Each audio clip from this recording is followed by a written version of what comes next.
viendo una partecita de lo que es el video. Y bueno, yo estoy hablando con Luquitas Durán acá. Lucas, ¿cómo andas, amigo? ¿Todo bien? Marce, ¿cómo estamos? Bienvenido, bienvenido. Como todos los lunes toca algo duro, ¿viste? Está Venía complicado los subiendo lunes. venía subiendo la escalera y venía diciendo que uno los lunes, cuando viene, Sí, siempre se nos hacía difícil Sale. anteriormente. sí.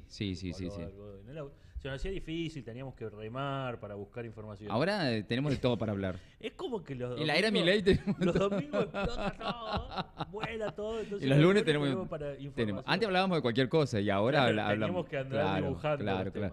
No, Bueno, increíble. yo te preguntaba a vos, por qué el gobierno habla de 1974 cuando todavía no estábamos Exacto. Acá hay un proceso. en la dictadura militar? Lo que pasa es que es muy complejo. Sí, Yo te voy a perdón. joder así. Ahí está bien. Es muy complejo cuándo comienza el planteo. Eh, Acá, primero vamos a plantear que la teoría de los dos demonios es algo totalmente falso. Claro. No es más allá de que pueda existir algún lado en el cual, lógicamente, se producían atentados en contra de civiles y puede haber una participación del Estado, no se puede hablar jamás de una guerra cuando el Estado es parte, porque la guerra tiene que darse entre dos estados o una facción que tenga que tener una fuerza de choque, digámoslo, similar. Claro. Uno no puede hablar que el Estado argentino en el 76 o en el 74, que es cuando empieza el periodo decretado por López Rega y la Isabelita, comienza con la AAA, que comienza, para ser exacto, en marzo del 74, creo. Exacto. No puede hablar de una guerra contra la subversión, no se puede hablar de una guerra. Claro. Se puede hablar de una disputa del Estado por la seguridad interna. Claro. Pero recordemos que, y es lo que hablábamos el otro día cuando hablábamos de Rosario, es una situación, Exacto. salvando las diferencias enormes y lógicamente de legalidad que existe, estamos hablando de una situación en la cual el Estado combate, el Estado con sus fuerzas armadas, combate civiles, exacto. los cuales, más allá de las atrocidades que cometían, porque también, vamos a ser claros, Sí, eso es importante. montoneros, ERP, Mataban compañía, gente, mataban, producían atentados, ponían bombas a las escuelas. pero no puede usarse el poder desmedido del Estado Claro. para el exterminio. Acá esa es la etapa por la cual el gobierno plantea el 74. Sí. Lo plantea. Fue una a través hermosa de decir- excusa. Montonero fue una excusa, Claro. una hermosa excusa para empezar a matar a un montón de gente que pensaba distinto. Además, vamos a recordar otra cosa. Porque hay mucha gente que no estaba dentro de Montonero, la gran mayoría no estaba dentro de Montonero. no. Pero eran personas que pensaban que tenían un pensamiento de centro-izquierda, Perdón, izquierda, me olvidé- centro-izquierda y peronistas. Claro, me olvidé de algo. La AAA no fue firmado, el decreto de la AAA no fue firmado por Isabelita, fue firmado por el general Perón, Bien, que es peor. peor todavía. Estamos hablando de una situación extrema. Sí. Extrema. Recordemos que en una situación en la cual el Estado tenía una debilidad, y eso es real, en contra de la posibilidad de la lucha en contra de los grupos armados. Hay una leyenda muy interesante, que en realidad no es una leyenda, es distintas historias que nos han contado a los jóvenes de militancia principalmente partidaria. Sí. La juventud radical siempre dice: somos la vida, somos la paz. Bien, qué Se lindo. caracteriza por ese mensaje. ¿Por qué se caracteriza por ese mensaje? En el 73, si mal no recuerdo, 72-73, es cuando los grupos subversivos del ERP, Montoneros y muchas otras organizaciones que se hacían llamar juveniles, políticos juveniles, pasan a la clandestinidad. Claro.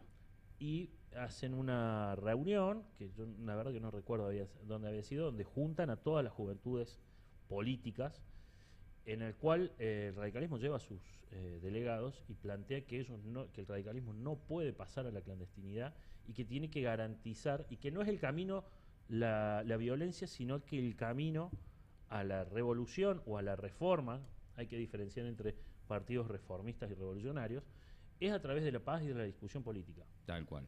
Ahí se los empezaron a tildar, el famoso tilde de tibios a los radicales, Ujú. porque viene por ese concepto de que la juventud nunca intentó, la Juventud Radical no pasó a la clandestinidad en ningún momento. Bien.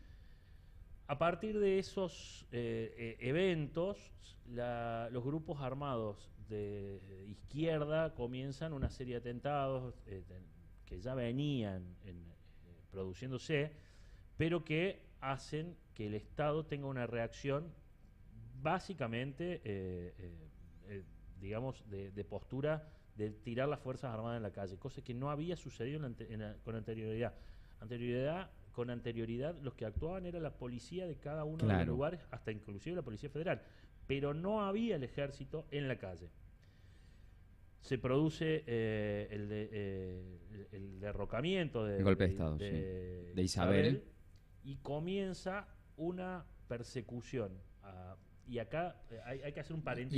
Y acá tiene que ver también mucho a nivel mundial la situación del pensamiento a nivel mundial. Se combatía el comunismo. Entonces, el famoso Plan Cóndor tenía que ver con esto. Contratar, sí, claro.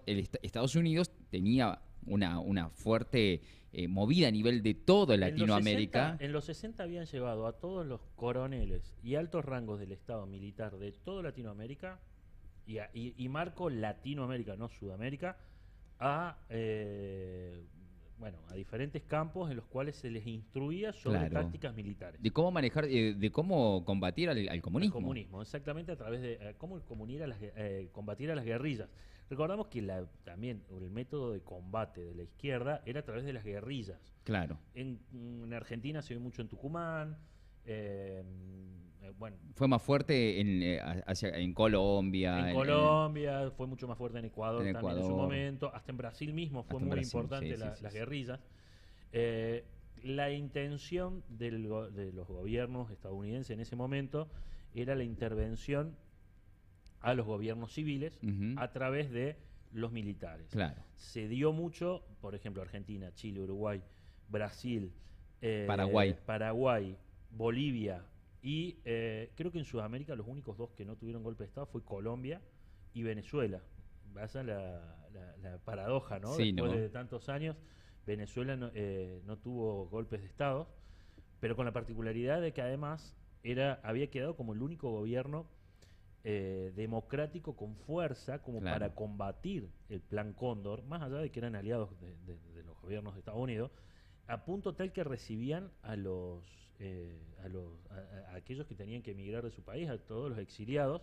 Uno de los países fue México, otro de los países fue Venezuela, y después los europeos, donde la gente ya tomaba otras alternativas.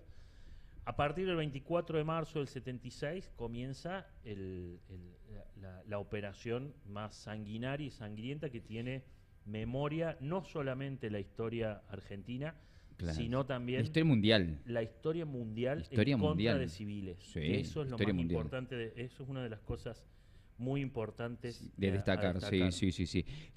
¿Por qué se discute el número de 30.000? ¿Cuántos fueron? Bueno, a ver, hay muchos. Yo anoche leía que decía que había miles de personas que no fueron a denunciar por miedo también. Bueno, es muy complejo el tema. Sí. Primero, el número de 30.000 es un número simbólico. No es un número exacto. No es un número exacto. Claro, no es un número estadístico, que es la realidad. Es un número que se calculó. Y es lo que tanto la CONADEP en su momento, en 1984/85, y tampoco ni ningún organismo de derechos humanos te va a reconocer. Claro. O sea, no hay 30.000 desaparecidos. Eso hay que ser concreto. 30.000 es un número simbólico que representa la cantidad de, no solamente desaparecidos, sino torturados. Claro. Personas que han sido sometidas a actos sumarios. Lo que se llama actos sumarios es sin un juicio correspondiente. Bien. Niños desaparecidos, bebés desaparecidos, etcétera, etcétera, etcétera. No es un número concreto. Claro. De hecho, a mí me parece una barbaridad lo que dicen. No son 30.000, son 9.000. 8.000, escuché. Están hablando primero de 9.000 personas que fueron denunciadas en la CONADEP.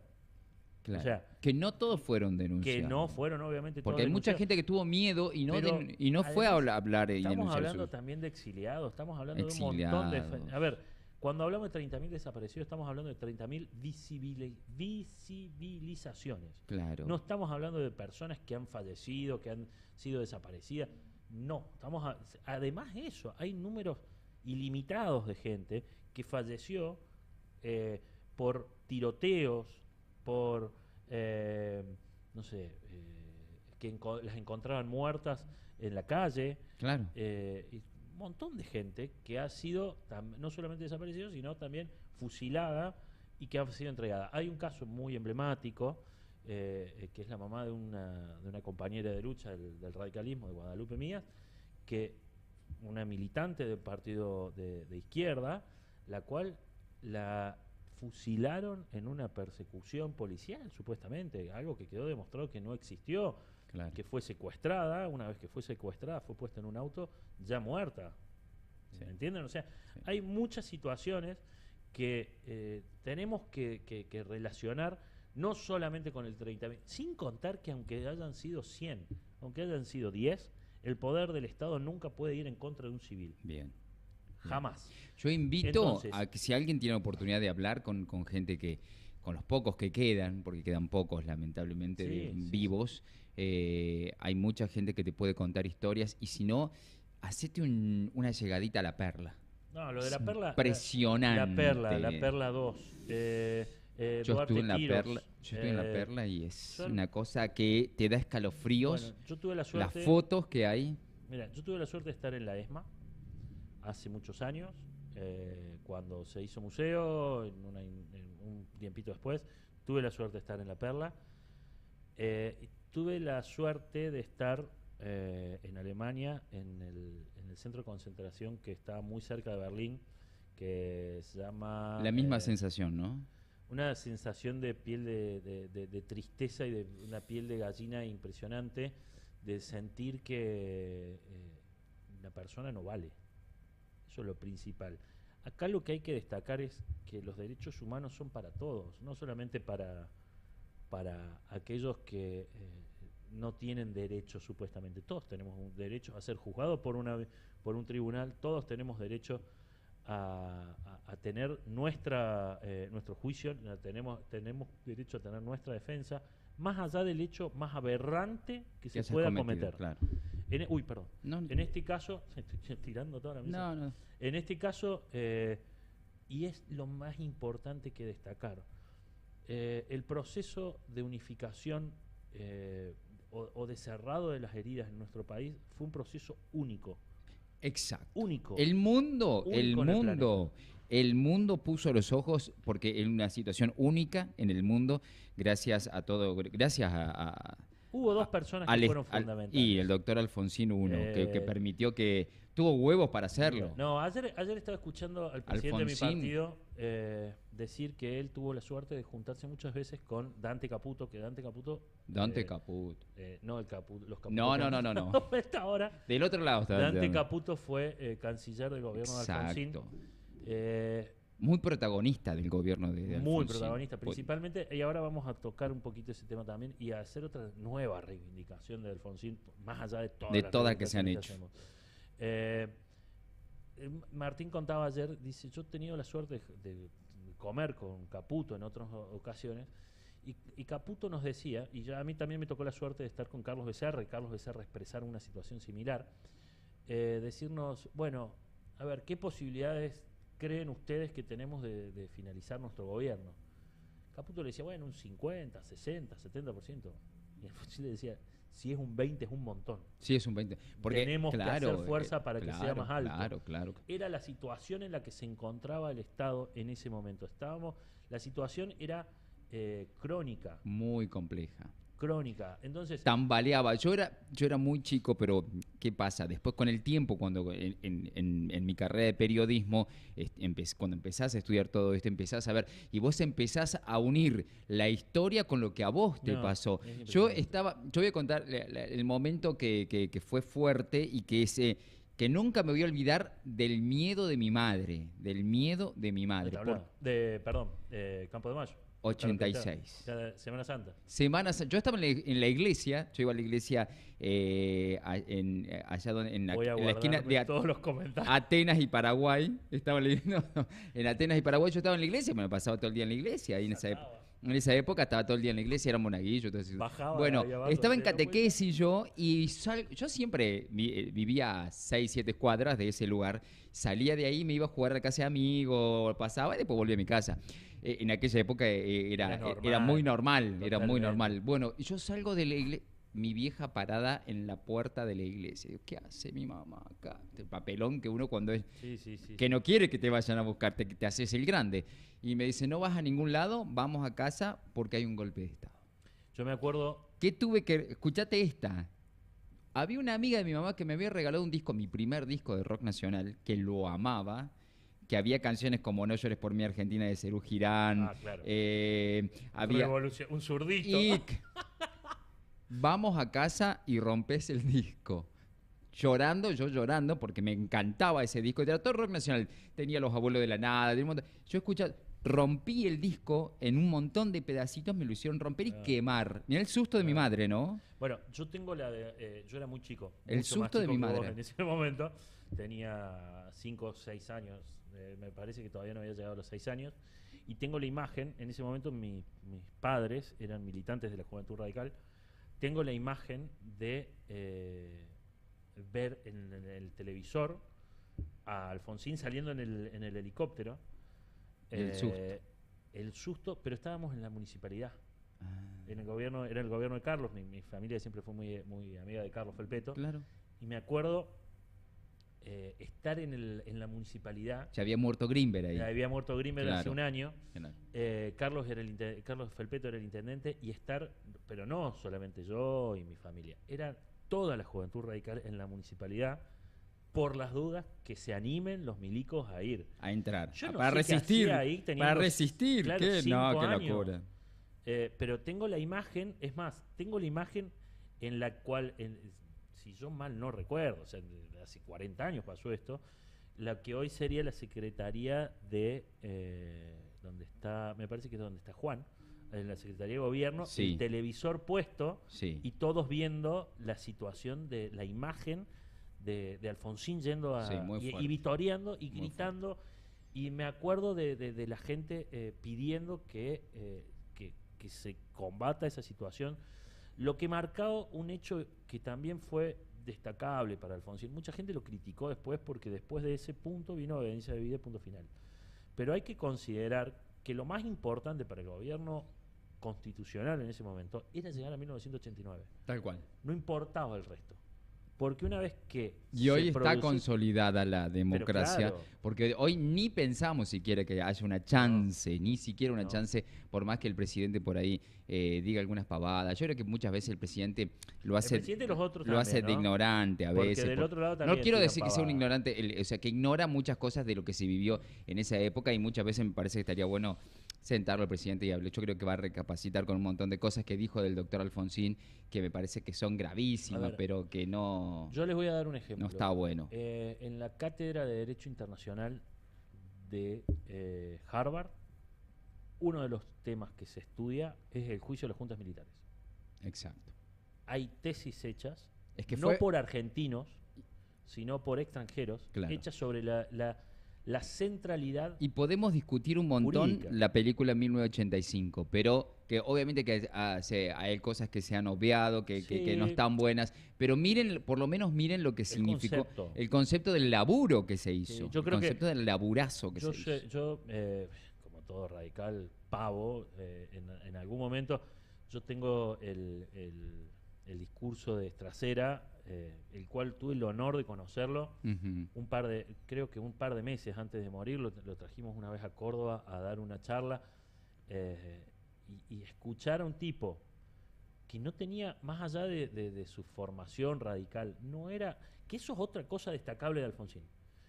Él pone a Estracera y se me fue el otro fiscal.